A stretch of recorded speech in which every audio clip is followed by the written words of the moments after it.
եթե շատ մեծ լայն մասշտաբով պատերազմ սկսվում է, բացառված չի, որ մի քանի 100,000, եթե ոչ միլիոնից ավել կարան մտնեն Հայաստանի տարածքի մեջ։ Փախստականներ նկատունակ։ Այո։ Այսքանի որ մենք արտաքին գործերի նախարարություն չունենք, կառավարությունը շատ թույլ են, ոչ պրոֆեսիոնալ են։ Մենք բարձր մակարդակով ավանդական խորհուրդ չունենք, բարձր մակարդակով հետախուզություն չունենք, համարյա թե մենք բարձր մակարդակով ոչ մի բան չունենք, դրա համար մենք պասիվ սենց վիճակում նայում ենք ինչ է կատարվում, ինչ է արվում, հետագայում պիտի ասենք մեզ օգնեք, 1 միլիոն մարդ է եկել Հայաստան, մենք ինչ չենք անելու, ոչ մի բան, տեղ էլ չունենք, տներ էլ չունենք, վարձերը գնի բարձրացնելու է, դառնալու է միջև կոսմոսը,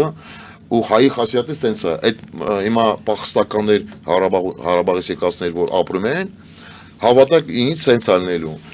մարդը գալու են, ասելու են հիմա պարսիկը տալիս է ամսական $3,000, դու ստեից ազատվի։